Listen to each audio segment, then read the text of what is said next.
Well, people are,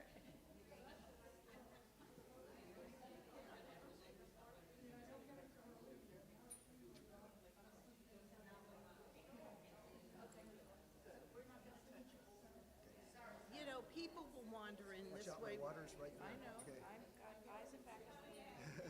So do you have everything you need? I have everything I need. Okay, great.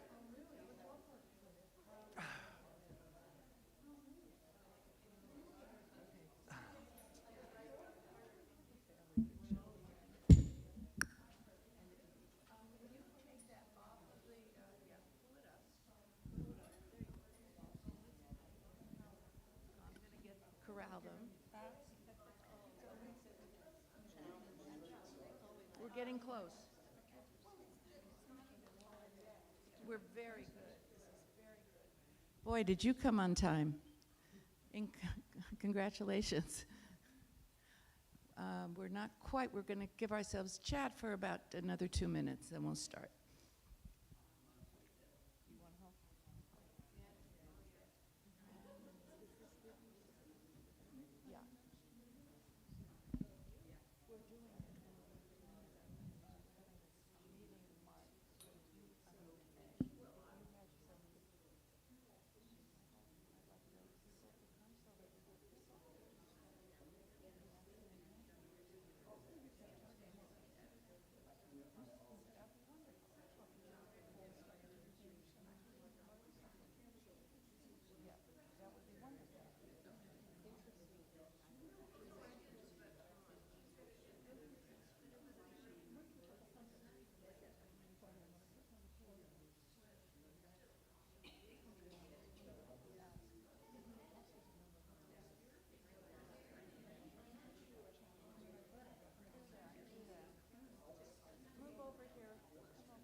Rainy days. Doesn't seem to matter.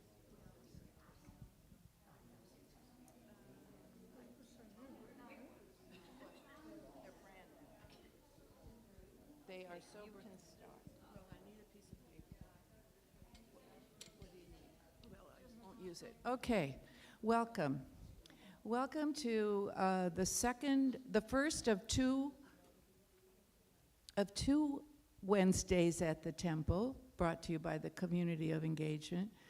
And we're thrilled to have our stalwart and guests and friends, and always open to friends of your friends, my friends, all of our friends. Bring them, tell them. This is what we do. Today we're very excited to have with us Phil Glosserman. We're going to have Susan Davidson tell us a bit about him, introduce him, and then he'll take it away. Okay, welcome to the people at home. Turn your phones off, people. Okay, here we go. Susan. Thank you, Judith. I'm so happy to see so many of you and new faces. Here's Susie. Come on, Susie. Yeah, okay. I'm delighted you're here, and I think you're here because you feel the urgency to do something at this time. And I think we have to use our voices and our actions creatively and constructively, and that's what we're going to hear about today. Phil Glosserman is the leader of the Southern California chapter of Third Act. Third Act is a national organization of people over 60 fighting to protect our climate and democracy. Phil spent 25 years as an executive business coach helping leaders and professionals become more effective.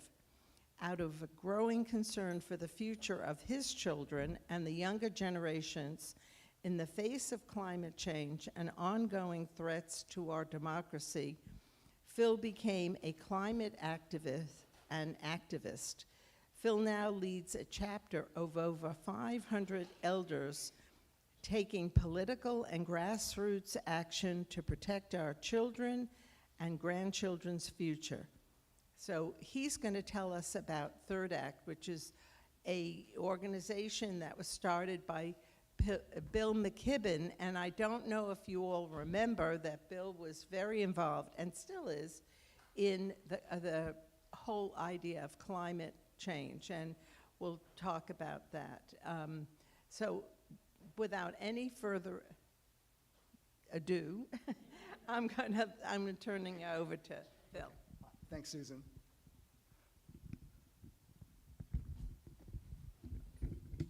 Good morning. So thank you all for coming out in the rain, and my understanding, before I begin my talk, I just want to do a little bit of a preamble. First of all, can you hear me okay? I'll try to speak really close. Is that good? Okay, so my understanding is that this is, by and large, a progressive group of people.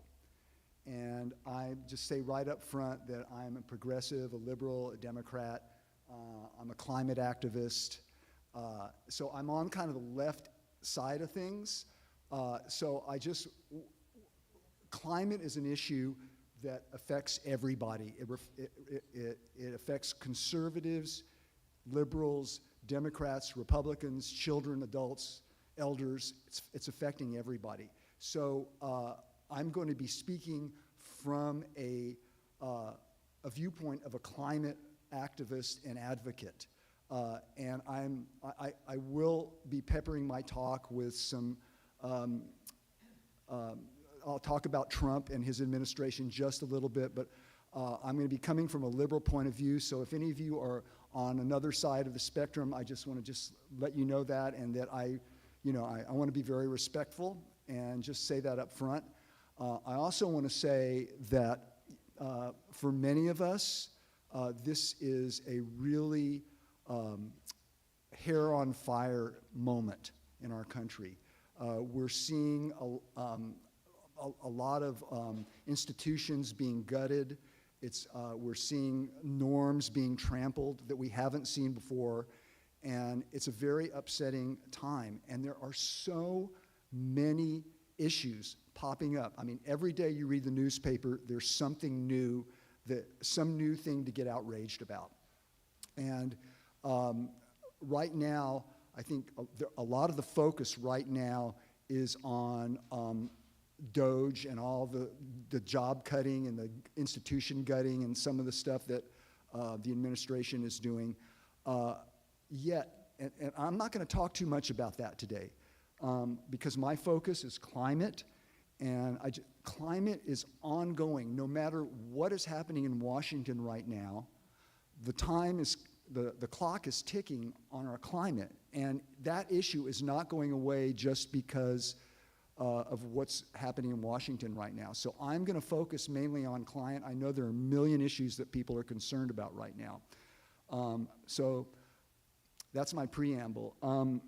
I was originally scheduled to speak here on January 8th, and that was the day after the LA fires started. And I was coming here prepared to talk about climate change, and then guess what? We got more proof that day that it was real, and it's happening now, and that its effects can be devastating. And I'll just say this about the LA fires. Yes, we have fires in LA. Yes, we have wildfires in California. But the intensity and the magnitude of the fires that we experienced in January and the winds were unprecedented. And I don't think you can say climate change caused those fires, because we do have wildfires, but they certainly made the conditions worse, the drought that we had, and all the brush that grew up because of the rain, the unusual rain that we had a few years ago, that all contributed to the LA fires. So while one of the things that's been missing a lot in the coverage of the fires is the role of climate change in the fires. And it's because it's hard to pin it on that. And there's all this blame going around. People are blaming Karen Bass, people are blaming Newsom, people are blaming the Democrats, people are blaming the fire department. And we're not talking about climate change enough in that context. So I'm here talking to you today, speaking of fires, because of the result of a fire that occurred about 5 years ago. I wouldn't be here probably if it hadn't been for the August Complex fire that happened in 2020. Now, I wasn't anywhere near that fire, but that fire sent my life on a whole new trajectory, and I'm going to tell you about that. So I'm going to take you back to September of 2020. First of all, can you all still hear me okay?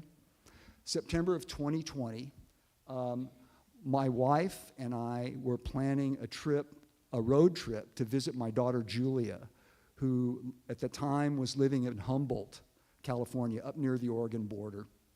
And it's about 700 miles away. So this was going to be a two-day road trip for us to get up to Humboldt to see my daughter. And I was really excited about it. We invited our niece, who flew in from Texas, to join us on this trip. And we got ready for the trip. And at the time, right about the time we were ready to leave, there was news about this fire that was in Mendocino County, and it was called the August Complex Fire. But it wasn't that close to Humboldt, and we weren't too concerned about it. We knew, I mean, you know, wildfires in California are, you know, something, it's just, we experience them every year. So we got ready to go out on our trip. We packed the car. We got in the car, and we decided that we were going to drive up PCH just to show my niece the view of the ocean and the beautiful drive. So when we left our home in West LA, it was pretty cloudy and foggy, and then we went to PCH. We went through the McClure Tunnel off of the 10 freeway, and we got onto PCH, and all of a sudden the view expanded, and the air was black with smoke and soot. And I looked over at the ocean, and I couldn't even see the ocean from PCH. It was that, the sky was that smoky. And this was all from this August Complex fire that was over 700 miles away from LA. And I opened my window and took a breath, and I started coughing because the air was so terrible. So I closed the window, put on the air conditioning, and as we were driving, I saw particles of ash raining down on my car and windshield, and it was, and I looked up, and the sun was like this pale pink dot that was just sitting up at the top of the sky. It was apocalyptic.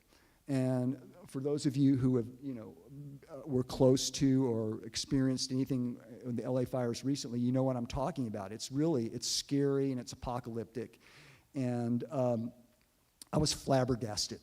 And then about 5 minutes after we got onto PCH, my phone rang, and it was my daughter, Julia. And she said, "Dad, you guys better not come because the fire just jumped the freeway, and I'm preparing to evacuate if I need to."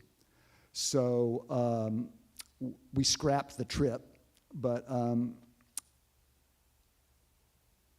this was the moment for me that climate change hit home and became personal. My daughter was in danger, and I was prevented from going to see her, and it was just a big moment for me. Now, fortunately, the wind shifted, and she was okay. She didn't have to evacuate, but she did have to wear a mask for a long time, and because the air was so bad up there.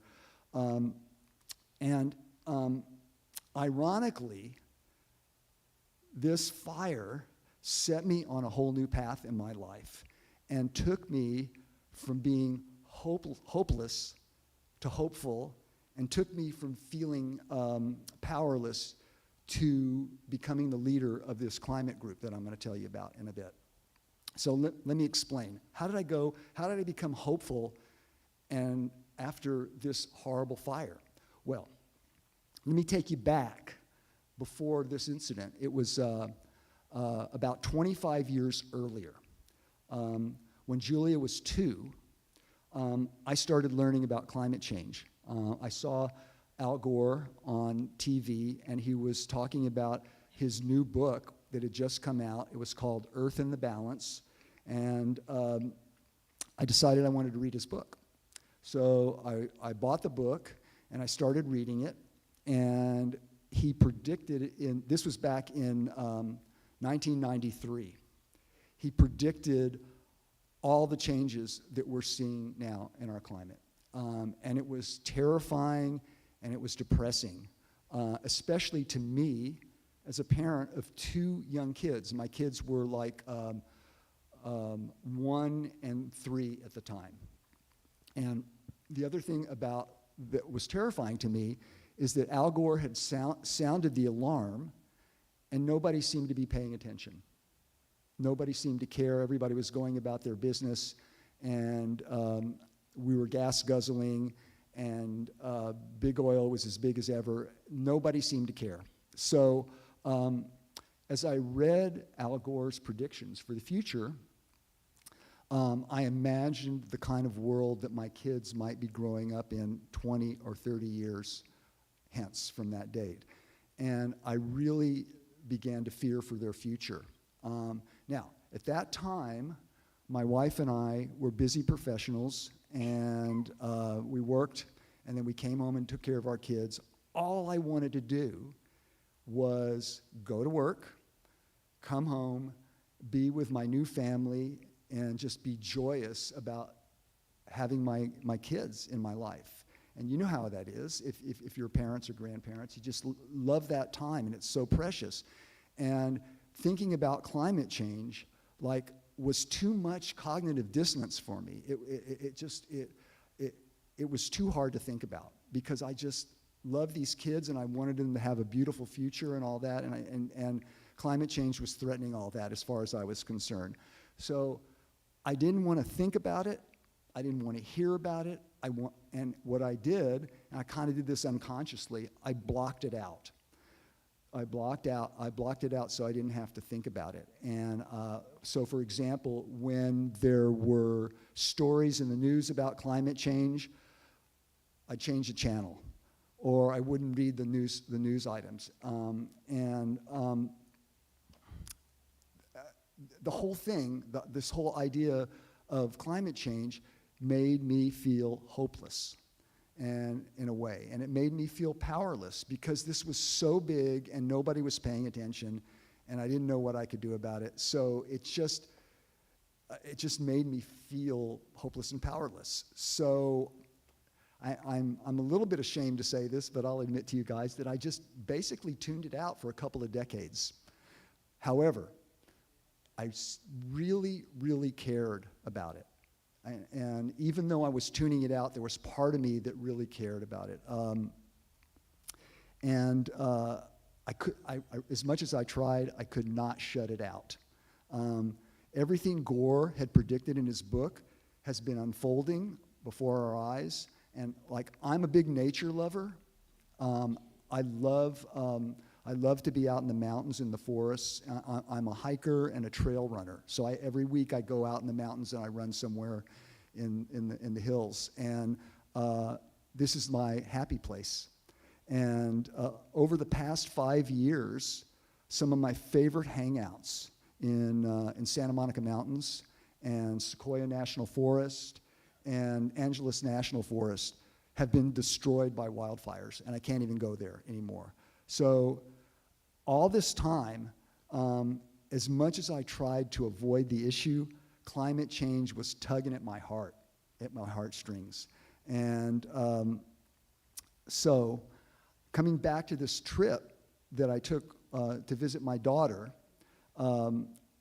shortly after that trip, I was talking with a very good friend of mine about the trip and my history with climate change and Gore's book and my avoidance and all that stuff. And this friend of mine said to me, she suggested that I might be at a point in my life when I was ready to get out of my comfort zone and do something about it. And I remember this very well. She said to me, "You're being called to take a stand on a cause that's really important to you." And that really stuck with me. And so I was struck, and I decided, you know what? It is time for me to do something. Really soon after that trip that we scrapped, I started educating myself. I read tons of articles and books about climate change. I took a course on how to communicate about climate change with people. And I started researching environmental and climate organizations that I might get involved with, because I didn't know how to do anything outside of an organization. I needed assistance, and I needed some kind of structure. So this was during COVID times, and all these Zoom meetings were just starting, and I'd go to all these, sign up for all these different climate and environmental meetings, and I'd go to them and check them out, and they were all really good. And a lot of really wonderful people out there who want to do positive things and feel the same way I do. So then in late 2021, I heard about this new organization that was forming, and it was called Third Act. And it was designed for people over 60, so people in my age group, and it was focused on two issues: protecting our climate and protecting our democracy. And those two issues go hand in hand, because we need democratic processes and we need democracy to affect the changes that we want to see in our climate and our environment. So I attended the very first meeting of Third Act. It was an online meeting, and for some reason, this organization stood out to me like no other organization that I had participated with. First of all, they were all people in my age group, and I just kind of felt like, even before the end of the first meeting, I felt like, wow, I found my people here. So I decided that I would start participating with Third Act. And I started attending their online meetings, and they recommended actions that we take, and I started doing those, and I started getting involved. And by the way, I was 70 at the time, and this was the first time I had ever done anything like this, participated in a group, called my Congress. I mean, I had called my Congress people before, but not very much. And I got active at 70, and I became an activist at the age 70. And so part of Third Act's plan was to form chapters all over the country. And there was no chapter in Southern California. So I volunteered to start a chapter in Southern California and to lead it. And like I said, I'd never done anything like this before, and it was outside of my comfort zone, but I thought, what the heck, I'll do it. So that was 2.5 years ago, almost 3 years ago, and now this Southern California chapter that I lead is going strong. We have 500 members, more than 500 members, and we've done a ton of activism over the past 2.5 years. Everything from demonstrations to lobbying for climate bills. We've registered young voters. We've actively campaigned for climate-friendly candidates, and a whole lot more. And I'll tell you more about that later in my talk. But I will say that starting and leading and participating in this group has been one of the richest and most unexpected experiences of my life. If you had told me 5 or 6 years ago that I'd be running a chapter in a climate organization, I wouldn't know who that guy was. But anyway, and I went from being hopeless to hopeful, and from feeling powerless to leading this group. And so that's kind of the trajectory that I took. Now, all through these ups and downs of politics and climate and the work we're doing, I mean, there's a lot of angst and disappointment and, hand-wringing about these issues. And because remember, it's not just climate. Third Act is also focused on democracy protection. I through all this, through all the strife and the hand-wringing and the upset about the way things are going, I remind myself why I'm doing it. And I do this almost every day, and I'm doing it out of love. It's love for my kids, and by extension for the younger generations, because they are going to be dealing with the effects of climate change their entire lives. And they're growing up in a world that's going to be that is already quite different than the one we grew up in. I mean, some of the places that we visited, some of the beautiful places we visited are destroyed by fires. I mean, and there's and droughts and things like that. So I have a big place in my heart for the younger generations in this. So that's what keeps me going, and that's what motivates me. And by the way, it's not all doom and gloom. I do want to add one thing about this. Doing this work is actually it's joyful, believe it or not, for me. Getting together with other people and seeing what we can do, and collaborating with people who have good ideas and big hearts is a pure joy. And I've met so many wonderful people through doing this work. So I want to talk about hope a little bit, because I believe that one of the things that we really need these days is hope. A lot of people are feeling hopeless. Hope is oxygen for the soul. And we need hope, because without hope, we won't do anything. People just become passive or check out without hope. So I believe that we need as many people as possible using our voices and taking action on the issues that we care about. And especially over these next 4 years, while Trump tries to take over the country and install himself as king. There are so many different things that we can do, and we don't have to do everything. We can each do our part in this. And we also, as elders, if we want to, we can take it to the streets and demonstrate and be part of all these big demonstrations, but we don't have to.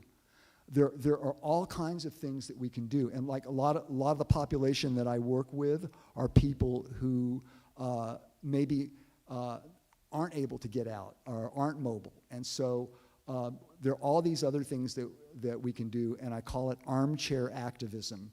And so I'm going to talk a little bit about that a little bit later. So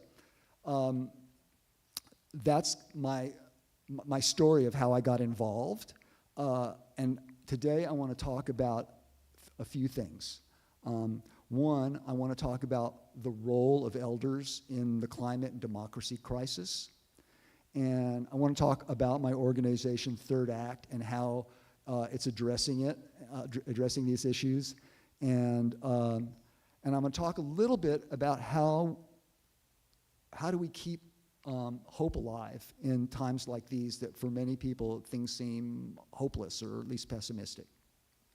And when I'm done with my talk, we'll have plenty of time for questions and comments that you guys want to make. So let me just say a little bit about who I am.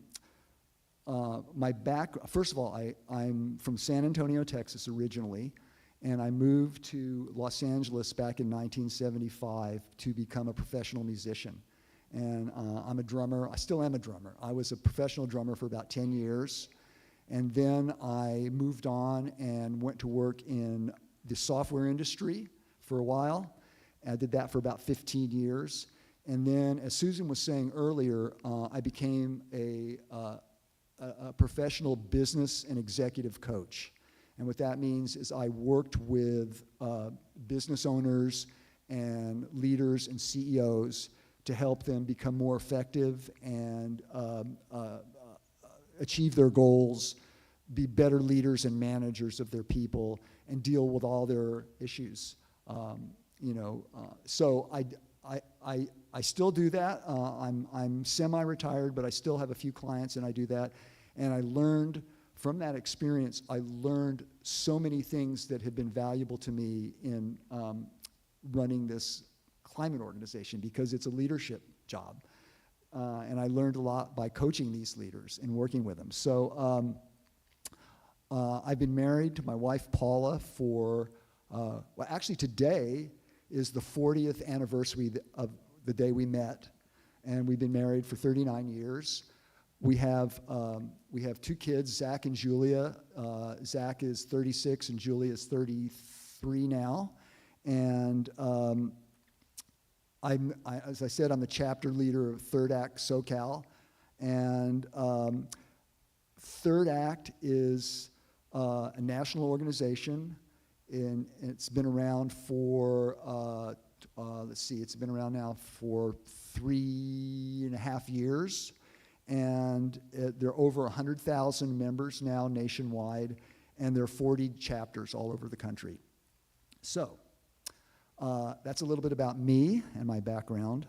I want to talk about climate change itself for a moment. It's been creeping up on us, and 8 of the warmest years in recorded history have been taken place in the last 10 years. And as a result of climate change, we're experiencing more extreme weather events like more and stronger wildfires, more and more powerful hurricanes, glaciers melting, polar ice cap melting, sea levels rising. I don't mean to bum you guys out too much, but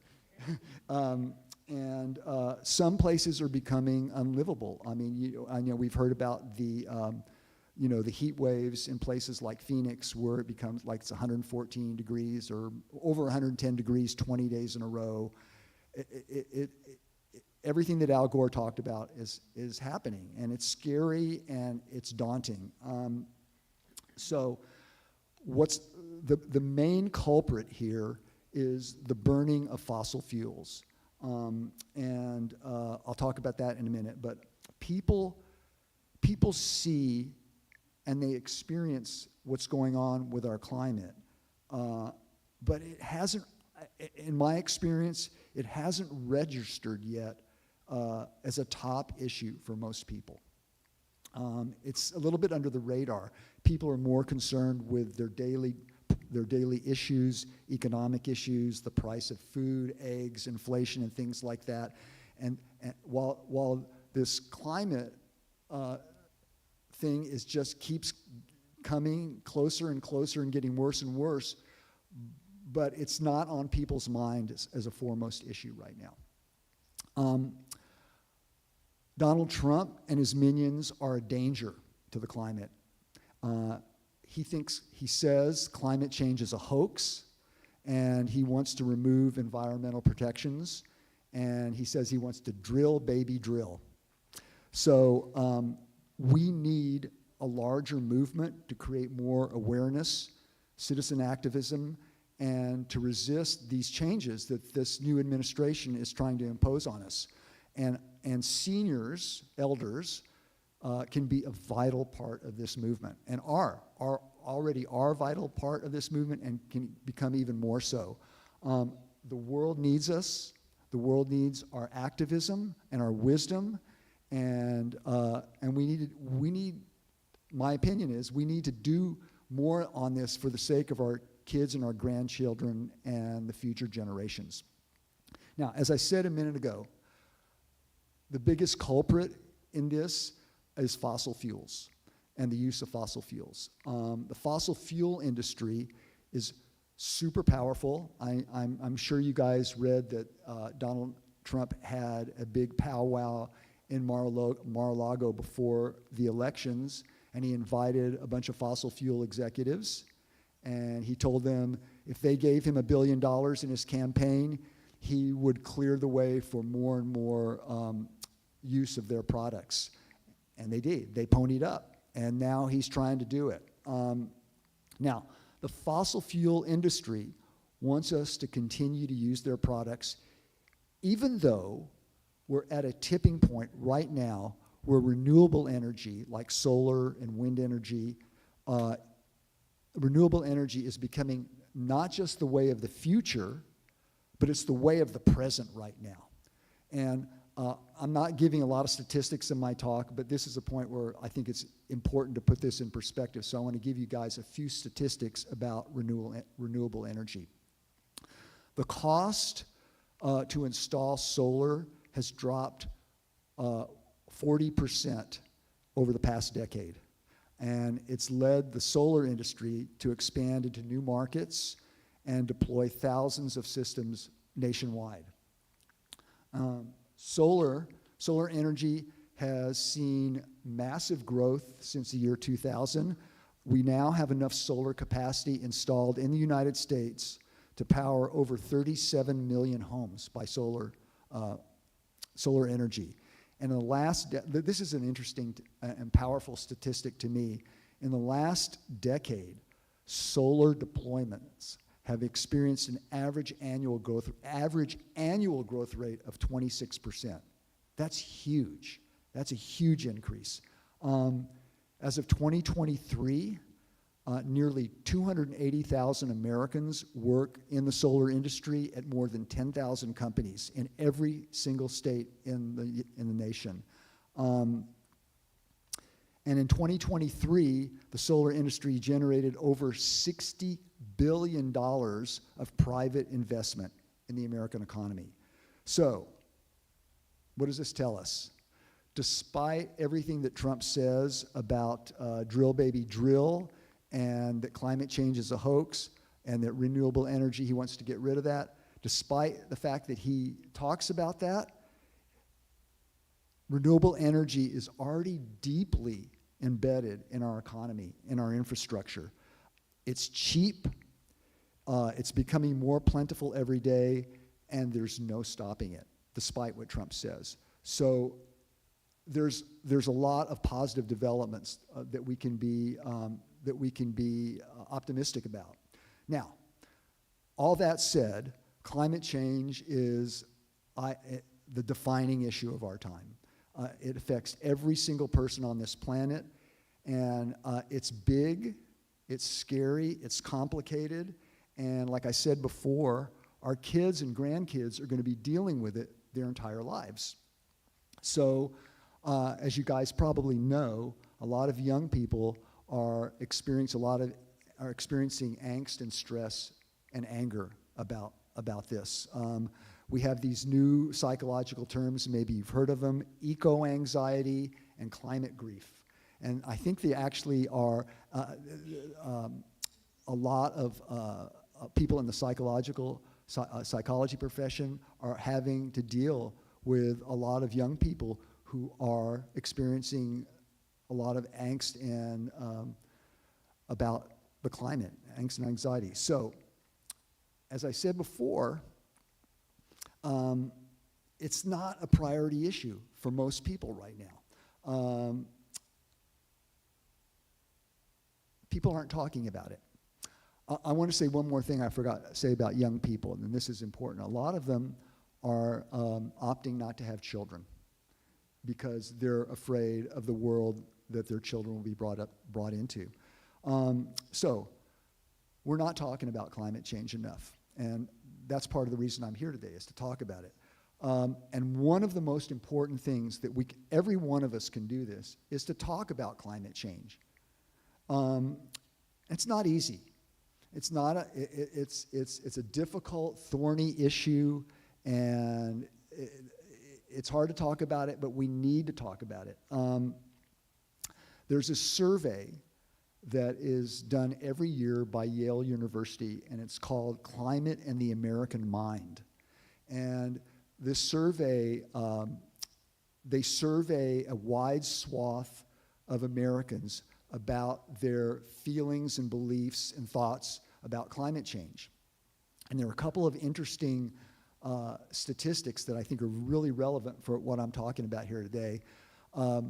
65% of people are worried about climate change. 65% of Americans are worried about it. And here's the kicker. Only 32% of people report that they have ever had a climate change conversation with anybody. So it's a huge issue. We all see it. 65% of people are worried about it, but only 30% of people, 32% of people ever even talk about it. So I want to encourage you guys to talk about it with your friends, your family. You don't have to have a big lecture or anything, but just ask them what they're noticing and what they feel. Just merely the act of raising the subject now is important, and that's something that we can all do, and the seniors especially, because we have age, perspective, wisdom, and hopefully we command a certain amount of respect. So I think it's important for us all to talk about it. So I want to talk a little bit about what I've learned in the past 3 or 4 years since I've been running this climate group. One thing I've learned is that senior citizens have an important role to play in this issue, and in the issue of preserving our democracy as well. Now, a lot of people, I've heard this many times, they think that climate change is the young people's problem to solve. That we're past our prime, we can't do anything. They're younger, they're smarter, they're technologically more advanced. Let them solve it.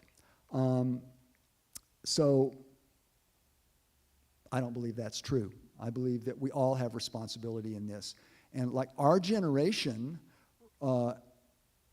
rightly or wrongly, helped fuel the climate crisis. We didn't stop it. Now, I'm not blaming us. I mean, we didn't have all the technology that we have now to solve some of these problems, like we didn't have as much opportunity to go solar as we do now. But we didn't stop it. And young people, more importantly, they need us. They need us to work with them and support them and help guide them, and also just listen to them and understand what they're afraid of, their angst and anger about the world that they're going to be growing up in. So we seniors have power. We have wisdom, we have experience, we have skills that we can use, we have money, some of us. Many of us have an activist background. A lot of people who, in our age group have come from the 60s and were active in the civil rights movement and the Vietnam War protests and things like that. So we have a lot of knowledge and skills and wisdom that we can bring to the table. And the other thing is we have time. A lot of us have time on our hands where we can actually do activism. We can call our elected representatives. We can write them. We can participate in actions with other people and stuff like that. A lot of us have the time to do this. Another thing is we vote. We vote more than any generation. So we have that going for us. Another thing, and this is very liberating to me, we can say what we think without worrying about our resume or our future employment. We can use our voice and say what we think. A lot of people can't do that, especially now. So one of the things that I really believe in is what I call the multiplier effect. That is, people coming together and doing things in groups so that there are more and more people taking action. And I'll talk about that in a minute.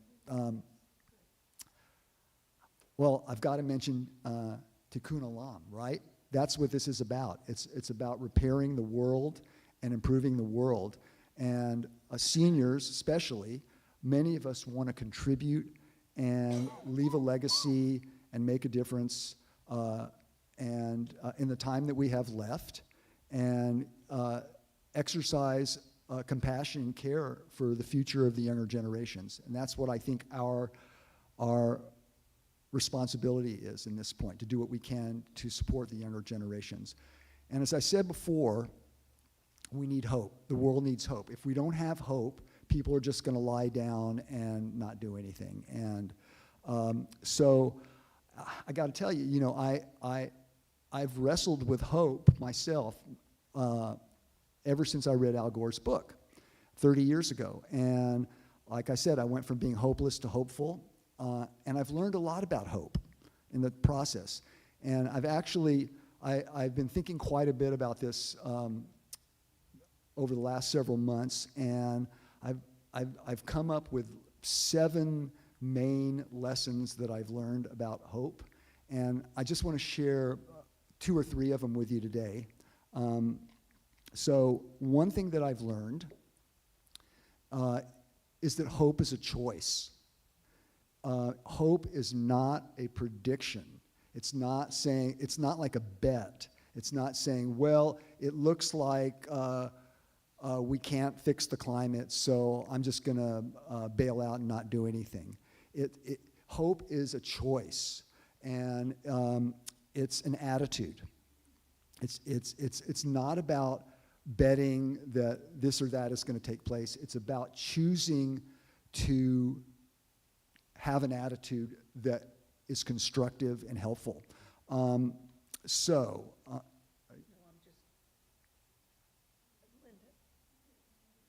Want to just come sit over here? Yes, come here. Hi. Good morning. How many of you have read Viktor Frankl's book, Man's Search for Meaning?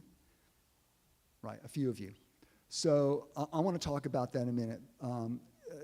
For those of you who aren't familiar with it, Viktor Frankl was a psychologist and an author and an educator, and he wrote a book called Man's Search for Meaning that was about his 3-year imprisonment in a Nazi concentration camp during World War II. And he experienced brutal treatment and faced the possibility of death every single day that he was in that camp for 3 years. And in his book, Man's Search for Meaning, which I highly recommend, it's a wonderful book, he wrote about how he kept hope alive for himself while his fellow prisoners, many of his fellow prisoners, gave up. In his book, Frankl wrote this. This is a quote from his book. "Everything can be taken away from a man but one thing, that last of the human freedoms, to choose one's attitude in any given set of circumstances, to choose one's own way." Now, Viktor Frankl, in this terrible situation, he chose hope, and that helped keep him alive and allowed him to write this seminal book that has inspired millions of people over decades. So, by contrast, many of his fellow prisoners, they gave up hope. And Frankl, in his book, described how without hope, many of them deteriorated, they lost the will to live, and perished in the camp. So this one man, Viktor Frankl, survived the worst situation, the worst circumstances imaginable by choosing hope, and he chose it every day. And we can all do the same. I think it's going to be important to remind ourselves over the next 4 years that hope is a choice, and it's going to be essential to have hope to get us through these next 4 years. So that's one lesson I've learned about hope, is that it's an attitude and it's a choice. Another lesson that I've learned, and this seems obvious, but it's not obvious to everybody, is that it's important to take action. And hope without action is wishful thinking. It's hoping things will get better. I hope things get better tomorrow. I hope the price of eggs goes down. I hope that climate change goes away. But hope and action are linked. They go hand in hand. And when we take action, we create hope in ourselves and in the world. Just by taking action, constructive action creates more hope. And I've learned this firsthand, is that action is the antidote to anxiety. Joan Baez said that years ago, and I have found that for myself and others that I work with, that taking action is the antidote to anxiety in these crazy times. So that's the second lesson I learned, is that hope and action go hand in hand, and it's important to take action in what you care about. Another lesson that I learned about hope is that everybody has a part to play, no matter how big or small, and that it's by playing your part, you make your difference. You don't have to do what everybody is doing. You don't have to do everything. And I think it's really important, this is kind of the main message of this lesson, is to join some kind of group that's doing something that you believe in. Here's why. Being in a group or an organization focuses your efforts and multiplies your influence. So imagine that that there's some issue out there that you care about, and you decide, well, I'm going to call my congressperson. And you do that, and you've done your little thing for the day, and one person has called that congressperson with that message, that, as far as you know. But if you're part of a group, and groups make recommendations about actions that you take together, instead of one person calling, 100 people or 200 people call with the same message, and that gets our representatives' attention.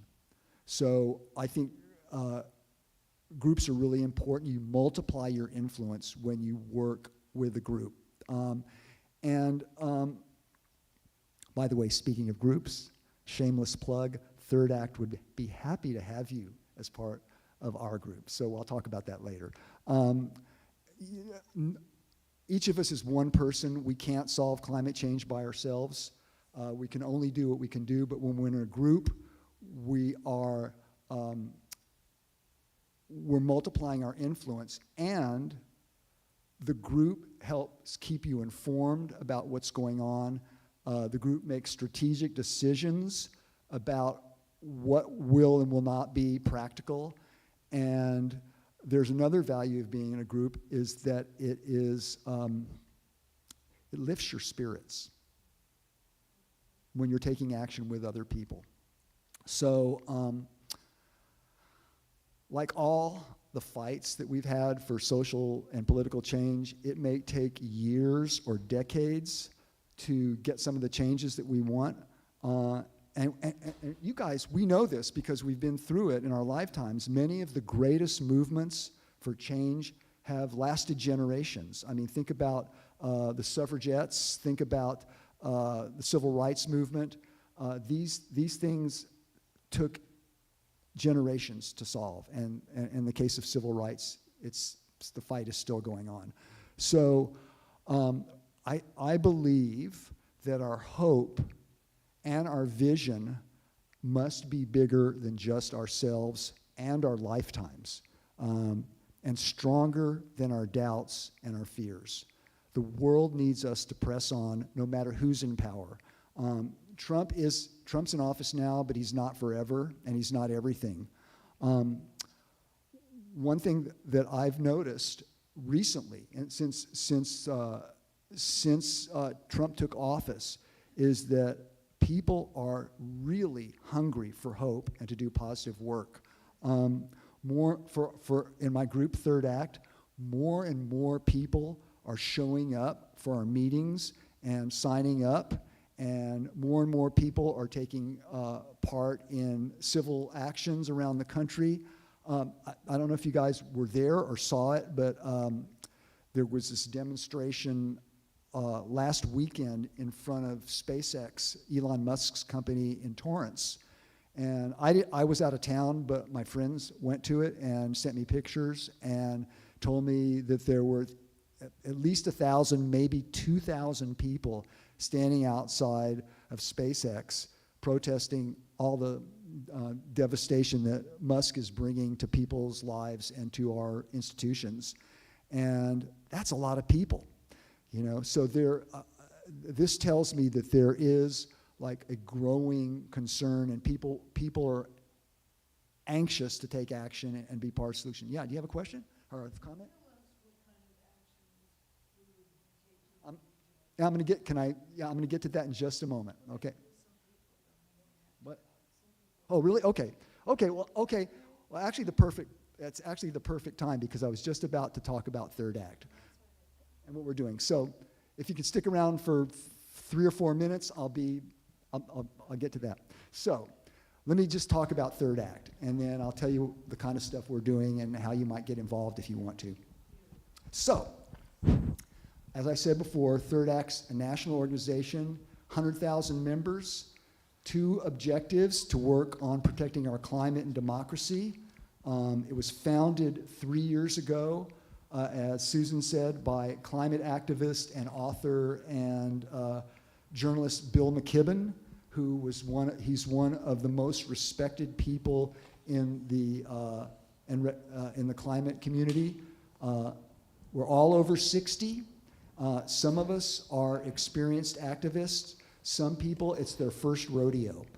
Some of the most active people in Third Act and who have stepped up to become leaders have never done anything like this before in their lives. And it's kind of beautiful and amazing to see what people are doing. A lot of us are grandparents and parents, and we're deeply concerned about the future of the next generation.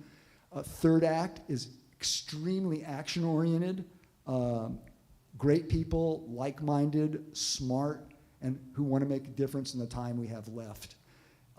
It's a supportive community. It's a learning community. There are 40 chapters, and like I said, I'm the chapter lead of the Southern California chapter, which encompasses 14 counties from Fresno all the way down to Mexico and all the way to Arizona. So that's our geographical thing. So what do we do? You asked the question, what do we do? Lots and lots of things, and I'm just going to be general about this. We do some live demonstrations. We do a lot of armchair activism, which means we give people actions they can take from home, which includes calling representatives about different climate bills and different issues that we find are important. We lobby elected officials on important climate issues and democracy issues and regulations. We do voter registration, particularly with young people in high schools. We campaign for certain climate-friendly candidates. We do tabling at local events. And everything we do is about creating greater awareness and activism. This year, our focus in California is going to be, well, let me just say this. The entire organization this year is focusing mostly on state and local issues because we have limited resources, and it's right now in the political climate in Washington, it's really hard to move the needle. So we want to concentrate and focus our energy where we think we can make the biggest difference, and that's going to be on state and local issues. One of our target issues this year that we're putting a lot of time and energy into is this new bill that was introduced about a week ago in the state legislature. It's called Make Polluters Pay bill. And what it does is it establishes a super fund that the big petroleum companies are required to pay into to take care of some of the damage that was caused by using their products. Similar, there's an analogy here to cigarettes. The tobacco industry, has had to pay a lot of damages to people for the health problems that their products have created. Similar with this polluters pay bill. And so we're going to be lobbying hard for that. So, for example, all these fires that happened in LA, there's so much damage, and Trump is threatening to withhold FEMA support. And these people are going to need some compensation for the damage that was caused partially by climate change. So this super fund and this Make Polluters Pay bill is designed to remedy that. So we're focusing on that this year. Does that answer your question about the kinds of things we do? We want to know. Yes. Well, do you know what the bill number is? We want to know about how So individually, very specific, how we can become involved, how we can. I know to join Third Act, and we will get email, because I have joined and I get email. Some of it is for funds, Yeah. like a lot of organizations. But I was going to say, and I don't know. The mic. Oh, okay. I'm sorry. I don't know how many of you remember, but years ago, we had an environmental group at Leo Beck, and we gave a course, actually, and it was well attended, about how to live a greener life. And the temple has adopted many of the suggestions in terms of the materials we use. Everything is recyclable, etc. But it's more than that. It's what we can do now, and I personally think it's very important for us to individually be involved in something where we have some effect, whether it's on the state level or as much as we can to lobby Washington. Truthfully, for some of you who know me know that for over 30 years I taught science, chemistry, and biology. I was teaching about climate change before Al Gore's book was written. So it was clear to those of us who understood the science of what we call global warming at that time, what was going on. And my students were really concerned, and they wrote letters to Washington at that time. And obviously we didn't have, I'm sorry, excuse me, the orange asshole in charge, but I cannot say the name. But there were other people in that administration who also were not tuned in. So we need to be active. Say something? Yeah. Take it off of there. I am. I'm trying to. How do I do that? Okay. So you have in your hands today a very bright, yes, we're aged, but you should know how motivated, activated, willing to specifically hear from you the things that are available this week, next month. What's on your agenda that we can participate in?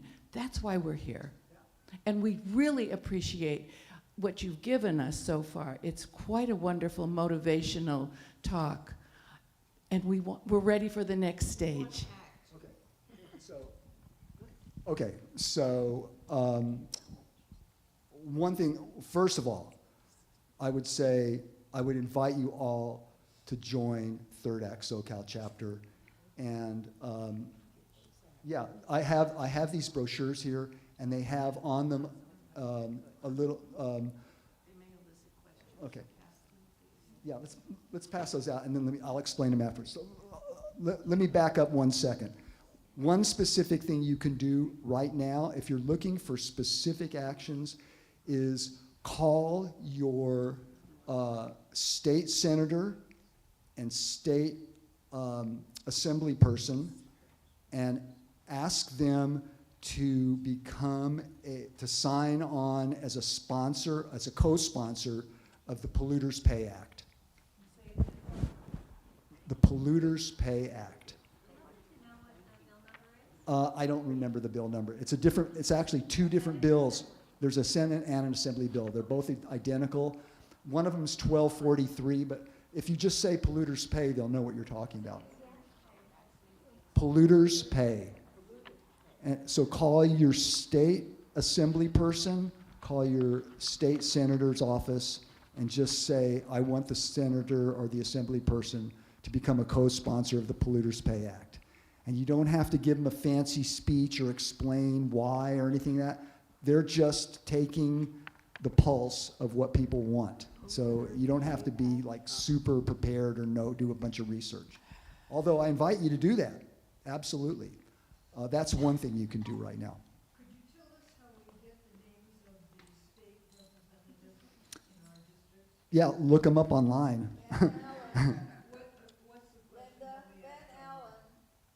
Pardon me? We can't hear you if you don't use the mic. I'm sorry. So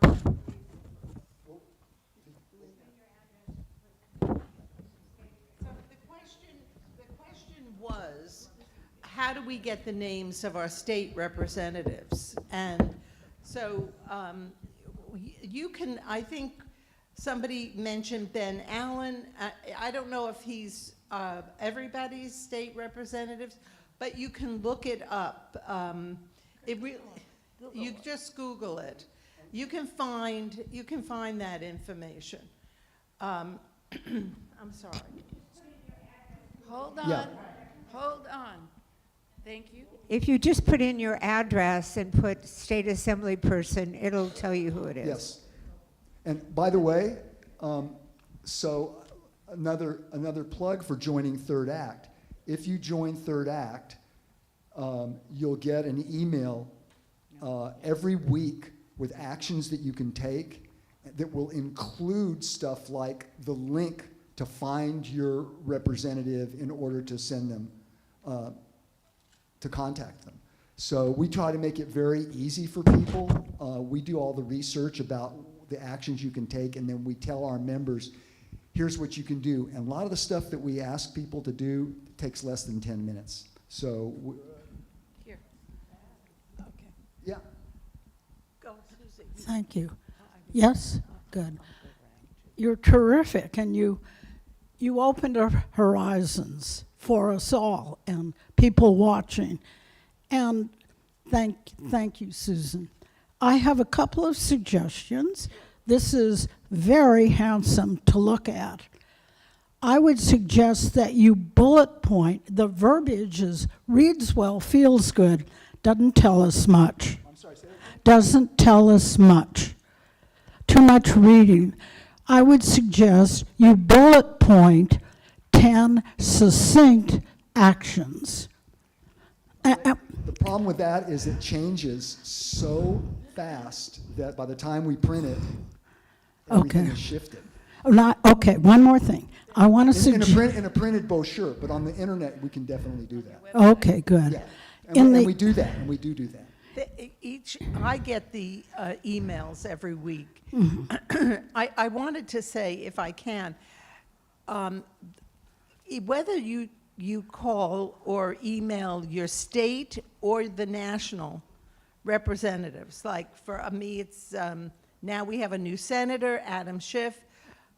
So they look at the numbers. They may not listen to everything, but they look at the numbers and they know how people are feeling. That's how they get the statistics. So, and the angrier you are, I'm not saying, well, the more that you do, the more your voice will be heard. Seriously, do you think the people in Vermont I applaud them, who protested J.D. Vance's little ski trip and held signs, hundreds of them. He was skiing and they're yelling Putin's puppet and holding up signs. I think he crashed, which is great. He is as... What? Yes, and they were out there. But that's how people are in Vermont. Well, we try, but Vermont is very much like that.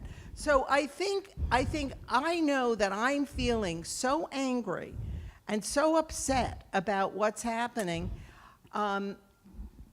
with climate change. You know, we withdrew from the Paris Climate Agreement again. We can't have change in terms of climate unless we do it worldwide. We're not living in a little bubble. I mean, there are people in Washington who don't know that. I'm sorry, they don't. Go ahead. Yes, Oh, I'm sorry. I'd like to suggest an action, even worldwide. In the 80s and the 90s, we would congregate to end the nuclear arms race, if you remember, Santa Monica Boulevard and Wilshire, and our numbers grew and grew. How about elders, just elders, congregating Wilshire, Santa Monica Boulevard every Friday, holding the signs. We are doing this for your children. That's a project that can come from Third Act. Your children is We deeper. have very wonderful ideas, and maybe we can support what you're doing. Yeah, and what I was going to say is, if you become part of Third Act, you have a voice in saying with your suggestions as well, because it's a new organization and people, the members give suggestions all the time that we do. Okay. Yeah, this visual would go throughout the world, and elders, we wouldn't feel impotent anymore. We would go, in this case, to a specific location. And you're saying, Dodie, what does it cost to join Third Act? Nada? Nothing. Nothing. Nothing. And by the way, Susan said that she's gotten a bunch of emails from Third Act, and some of them have been fundraising. My experience is about 1 in 15 emails even mentions fundraising. It's they're not going to hound you for money. I just had a question about electric cars. I wondered what's happening to all the electric car stations. Is the Trump administration going to tear them all out? Have you heard that? That was one of his proposals, was to get rid of all the charging stations. He can't do that. Elon, he can't do that, and he won't do that. It said he was. I would like to suggest, to follow up on what Susan said, I would like to, is get- it okay if I ask one? Who's talking?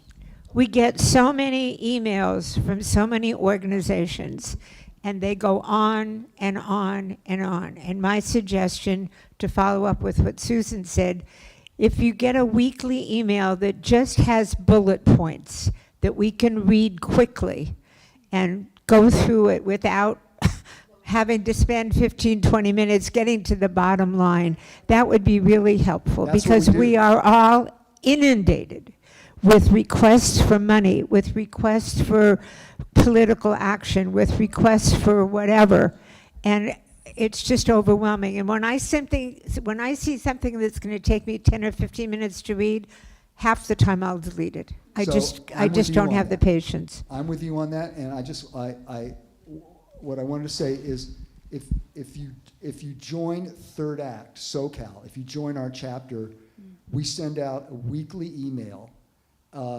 It's short and to the point, and it says, here's what you can do. Here, if you have 10 minutes, here's what you can do right now. If you have more time, here's something you can do. Here are some meetings we're having. You can come if you want to, but it's actually called actions, events, and meetings. That's the title of the email, and it has actions. So yes, it's a great suggestion, and that's what we try to do every week. We send it out every single week. Okay, thank you. So the one step that would be, I think, for this group that we all would love. You cannot hear me? One suggestion that I have that I think could reflect the group is if your SoCal in your actions and events and planning could set up periodic, regular Zoom online meetings where we can participate in brainstorming, that it's not a top-down organization, that it's sort of across the board and inclusive is what I think I'm hearing. Yeah, we have that. We actually, so let me just explain that. We have within our Southern California chapter, we have 4 teams. One is called Climate and Clean Energy, and they focus on climate issues. Another is called Democracy team. They focus on issues about legislation and preserving democracy. We have a communications team that's in charge of creating online and written communications that go out to our members and messaging and stuff like that. And then we have a membership engagement team that focuses on how to bring in new members and orient them to what we're doing. And every one of those teams has a monthly meeting, and you can go to that monthly meeting, you can show up for the first time, and it's all about, you know, what we're doing and how to get involved, and also giving suggestions. So exactly what you're talking about, they're all on Zoom. Could you repeat 3 and 4? I missed them. See, they need The 3 and 4, the team names, you said? yeah. Climate, Climate, democracy, communications, and member engagement. We're a 501c3 and a 501c4 and a PAC. Okay, Judy. Thank you. I have something to tell you, make you smile. My granddaughter lives in Durango. She started the Green Team in her high school, which continues with the permission of the principal and a teacher to teach it. And these kids have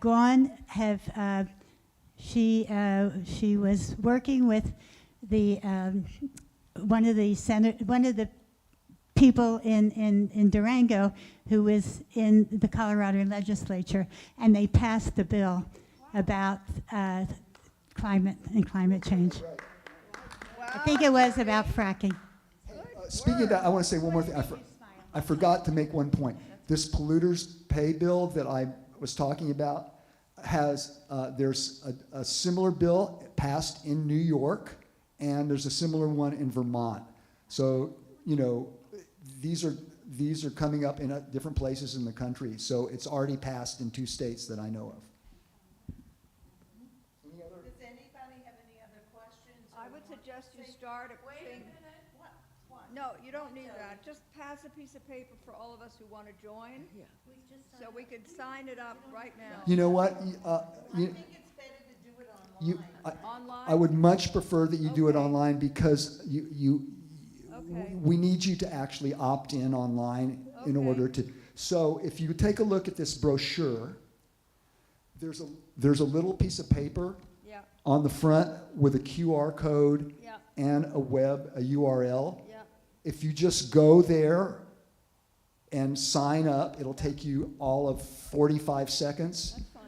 You will get a weekly email from us that tells you actions that you can do and how to get involved. And you will, I promise you, will not get tons and tons of emails, and we won't flood your inbox. We put out a weekly email, and sometimes we put out an action alert when there's something special comes up, but you're not gonna get a million emails from us. I have a question, please. Question. Organizationally, do you have a chair or head of each of these divisions to whom we could contact? And is that on here? And I haven't read this yet. No, that's not. This is the brochure is actually from the national organization. Not our Southern California chapter operates a little bit differently than some of the other ones. You're talking about the 4 teams, right? Yes, Yes. yes. So you asked that question. Yes, we have a person who's the head of each of the teams, actually, but 2 of the teams right now are a little bit in flux, and we're trying to get new leaders. So 2 of them we don't have leaders for right this minute, but The whole concept is so excellent. Your concept and your energy is really excellent. thank you. And structurally, I think it would be easy then for us to contact those areas, that person in charge of that area. And I don't know how do you exist only on donations? Is that, how would you be able to afford your own brochure that is pertinent and appropriate? So I asked the national organization, and the national organization has donors and funders, and they disperse funds to the chapters as So do needed. you have an operating budget? I don't have a personal. No. We just Not personal. We just basically we apply for grants to the national organization, and they give us some money when we need it. And do you have that? Yeah, we've done that. Whenever we ask for specific things, they give it to us. Yeah. So you do, okay. But we don't have like an annual for our chapter. We don't have an annual budget, but we do get funds when we request them for different actions and things. I see. Like signs and materials like this. Yeah. They're everything. The question is for those at home, the question was, where are the monthly meetings posted? They're all in the email, the weekly email that I told you about. So once you sign up, you get this weekly email, and it tells you everything that we're doing and all the meetings. Yeah. I just signed up, and the next meeting is Thursday, July 25th at 5 o'clock. And is it online? No, not July. So your website needs a little update. Oh, thank you for pointing that out. So, Mr. Glosserman, that would be a great thing to have online. And then, is your meeting online? Yes. I'm sorry, I Everything is- missed it. Everything is online. Good. We do some things in person. We get together in different locations. Sometimes we'll get together and do an action in person, but most of the stuff is online. Thank you. That's why I called it armchair activism. Oh, it makes us sound so old and, okay. That's okay. It's okay. As I was sitting here, because like many of you, have an Apple Watch, but I get updates all the time. So already, they reversed some of the tariffs, okay? I think if we put enough pressure on Washington, we will see reversals of some of the incredibly stupid decisions. Even, the Wall Street Journal called the tariffs stupid. I would call... Conservative. Yeah, well, that's what people, yeah. I would say that most of the decisions that were made have been incredibly stupid without any knowledge behind them. And I'm talking about either in healthcare or in the environmental issues, in FEMA. Terrible. Absolutely, USAID. Washington is a very, very different place right now. And I have this firsthand knowledge of that.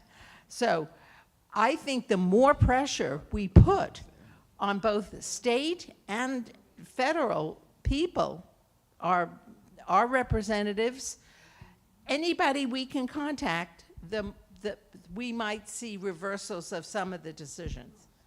I am told now, 1 second, then it'll be your turn. I am told now that our 400, that our confirmation class was in Washington, D.C. I knew this weekend, this past weekend, and that they were intending to meet with Adam Schiff. Adam Schiff did not show up. He sent one of his assistants. Not okay. Not okay. Even that, to Adam's office, we like Adam. Adam can know he can do better. That's all we're saying. We're not judging him. He can do better. That's an important phone call. Thank you, Sandy, for sharing that. No, but you can write him for certainly. Also, I think we have to be aware of what's happening. No,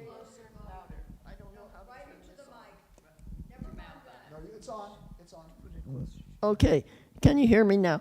I think it's really important to know what he's doing in education and trying to decimate the education department, and that affects all of our grandkids and our great-grandkids.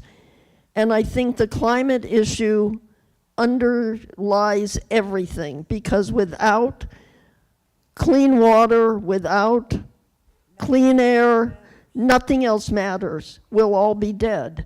So it's important, I think, to recognize that the climate issue is central to everything else. Some of us are not even back in our homes yet because of the air quality, the water quality. We must take care of ourselves. We must become proactive for ourselves and for the next generations. My daughter works for NOAA, and I know, and she was fired. And my daughter works for NOAA, and she was fired. Her job there is she is in fisheries, and she goes around the world and talks to them and enforces the rules of fish catching, that you can't take black whale, you can't do whatever. That's her job. She is now sitting in an office in Long Beach just to get paid and just to stay on the roster. And that's her whole office. They're doing nothing in terms of environment because they can't go out in boats. I'm so sorry. I am too. Wait, here. Do you want to sit here? I think if we're joining your group, which a lot of people will be doing, that's something, that specific Linda's daughter's problem is something that should be known by everybody. And that could be in one of your 4 groups. I think it's really important. The more specific these things can be, the more personal, I think, the more powerful.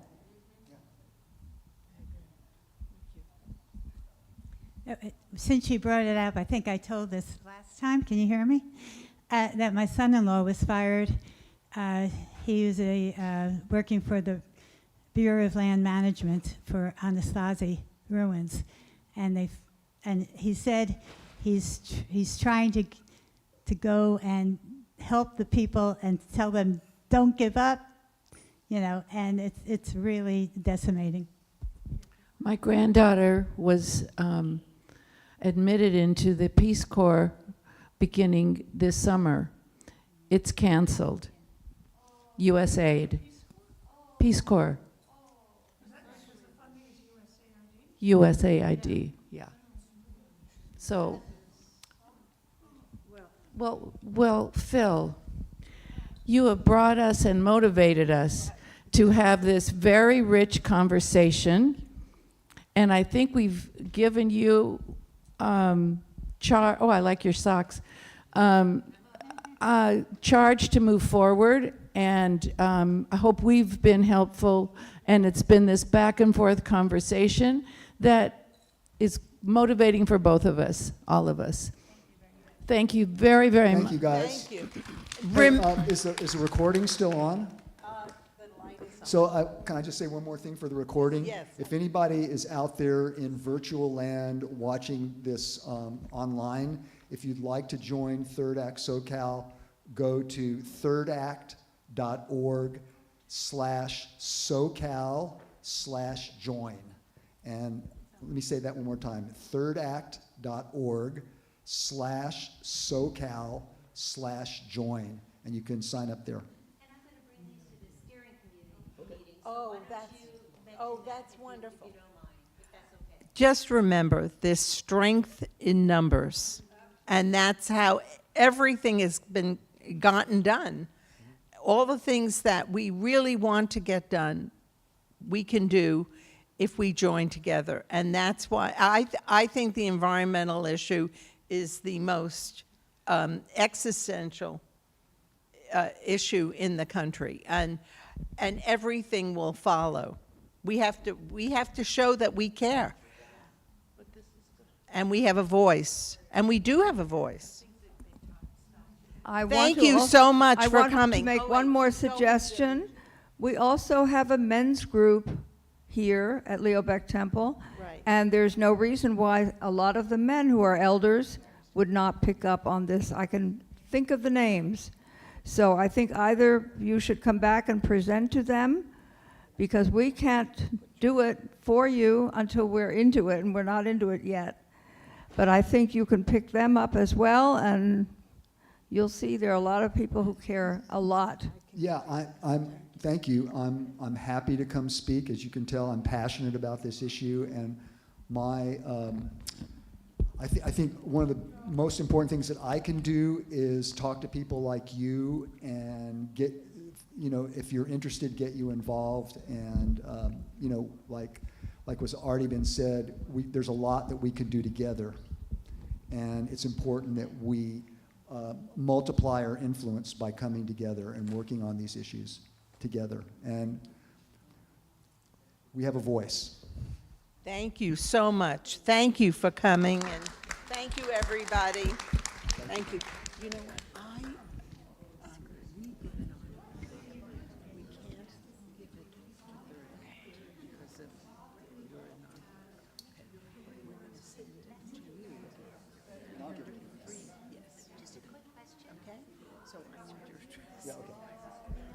So I can do that.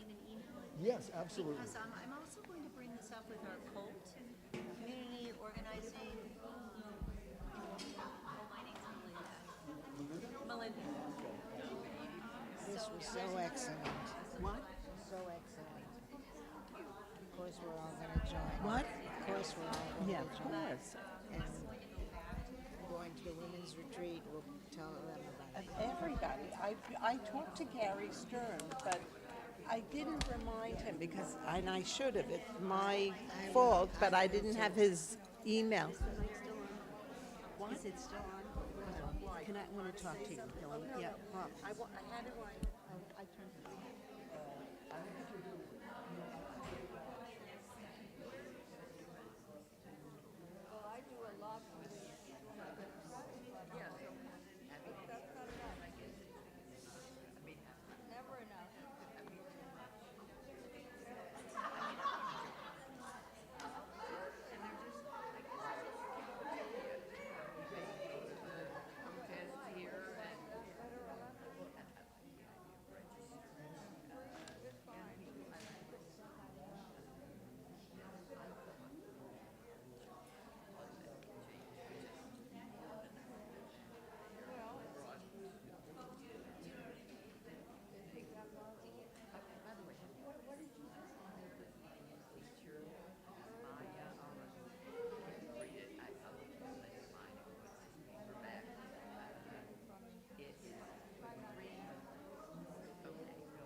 Yeah, oh, I think. Perfect, thank you. I think we all belong. We all belong in it. And Susan, you know, I was just saying to Jody, I'm all to this and I'm all to that. This is so, we need the cafeteria of ideas. We need to be active. We have to get. And I think Even if we are, are, this part of a is. group, I mean, in fact, it is elder, Yeah. it's active. I know that. Look, I wanted my brother to get involved.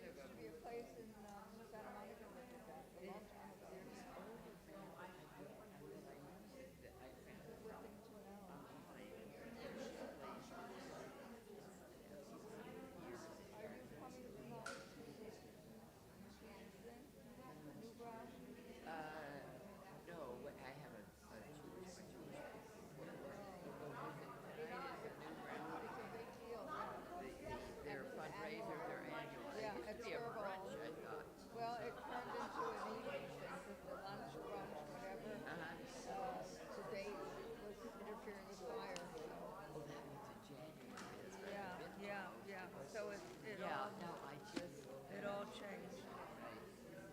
have to make choices along the way. This is my I hear you. Debbie, are you coming tonight to the new ground? Oh, is it tonight? Yeah, today, 4:30. Where? At Skirball. Probably not. Oh, you should come. I have to get somebody to drive me. I would happily. I'm going to be at Susie's. And I'm going to take her, so I could take you too. All right, let me think about it. Think about it. Call me there. My phone is at home charging. I left it. It's so stupid. But I don't want to go home and have to leave from home. It's so hard to get out of my house and go east.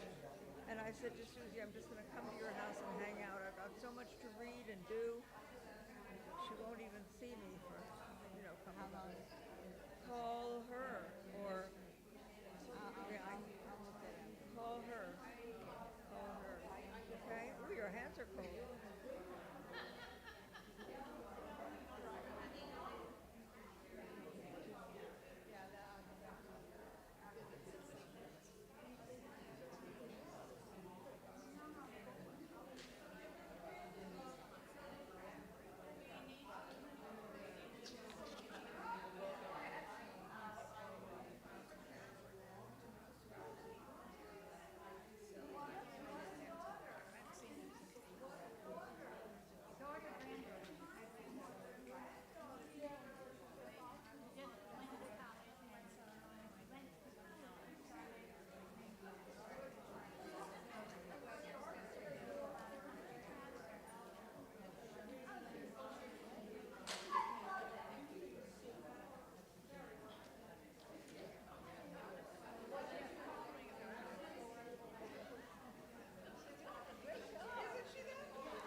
I'll talk to them. I'm sorry that they weren't here. It's hard to get people sometimes on, they meet on Wednesday, on Saturday mornings. So you can email me and I'll send you the template and send you the check. Okay, and it's That's fine. Yeah, we talked about that before. Oh, we did? Okay. And I so appreciate it. Thank you.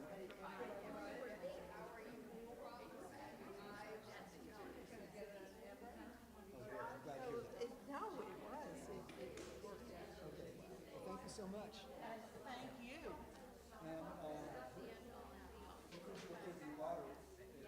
Well, she's okay so far. You know what? She's okay. I mean, in terms of, she's got enough contacts and whatever that I'm not worried. I'm not that worried about her. I'm worried about her.